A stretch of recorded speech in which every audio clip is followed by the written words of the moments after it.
was reading the Indy Star, which I'm not really in the habit of doing, but I was reading that this past week. And there was a headline about a young man that was harrowing and caught my attention.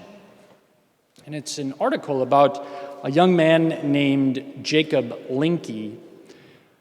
And Jacob was born in Ghana, in West Africa. And Jacob has had a rough road, which is an unbelievable understatement. Jacob was born to a good mother, but a terrible father. A grossly abusive, physically abusive father who subjected Jacob frequently to beatings and beatings with objects. And at one point, Jacob's father actually purchased Jacob's cousin. He bought a human being and sent Jacob and his cousin to work, basically into slavery, in fishing. And at one point, Jacob was told he had to dive down deeply into water to go mend a fishing net. And his ear popped, both ears popped. He went down too quickly and too deep. And Jacob lost his hearing. He is deaf. And that was all before the age of 11. Jacob was put into foster care eventually in Ghana and was adopted by a family here in Indiana, in fact in Warsaw, Indiana, where he started school in the United States. By the time he was 18, before his 18th birthday, he was actually homeless. He was thrown out of his adoptive family's home. So all before the age of 11, Jacob had been a victim of horrible abuse, gone deaf, been a slave, and before the age of 18, homeless. A deaf, slave, victimized, homeless young man.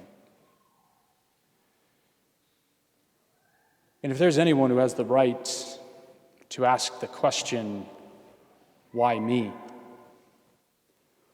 What did I ever do to deserve this? It would be Jacob.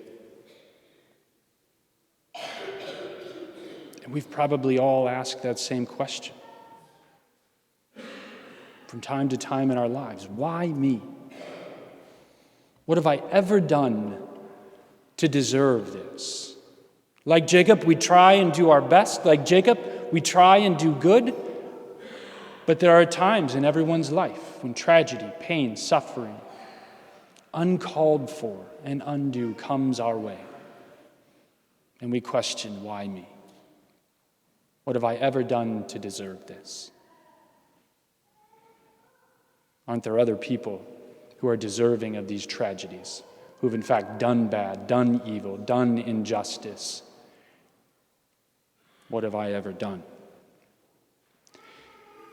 And our Lord answers that question in the gospel today.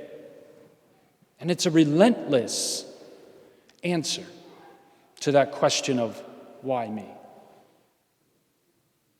He says, God makes his sun rise on the bad and the good, and causes the rain to fall on the just and the unjust.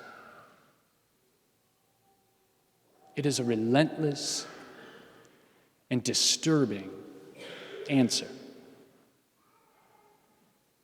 It is a relentless and disturbing answer that God's love and warmth and nourishment fall to all creation, unconditionally, no matter what.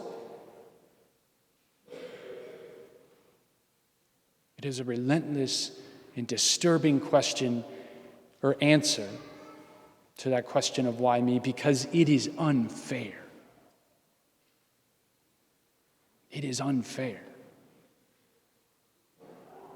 Of course, no one does anything. Jacob never did anything to deserve what happened to him. And yet, good things happen to unjust people. Blessings are given to bad people.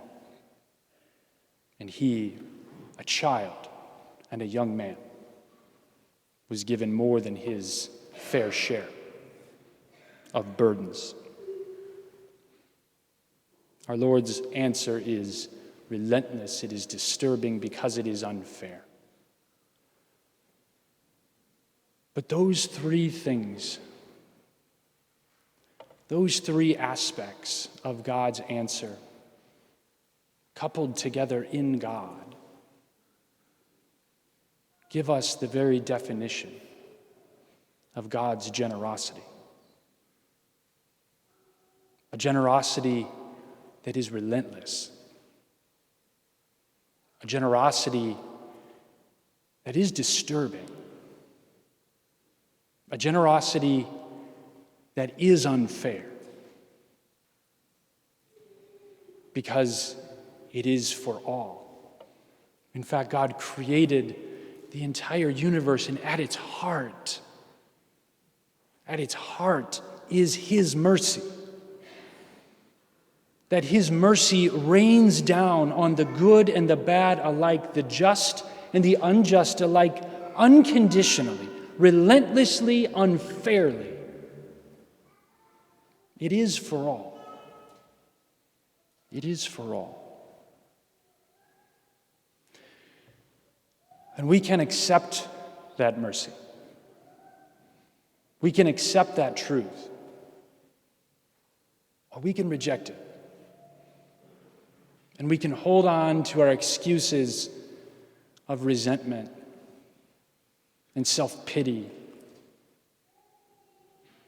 and say, why me? What have I done to deserve this? But in that article, there's a wonderful picture of Jacob sitting in a locker room at his high school. And he's not sitting there asking those questions of why me? What have I done to deserve this? He's not sitting there hanging on to resentments and self-pity. He was sitting there under a sign that said, no excuse. No excuse. This weekend, Jacob is wrestling for the state championship in the 160-pound weight class in our state, in Indianapolis. We can accept that mercy, which calls us to let go of all excuses, which calls us to let go of all of our resentments, of all of our self-pity, and be free. And be free to stand as a witness to God's freedom. And so reject our excuses and those things that would enslave us, our resentments and our self-pity.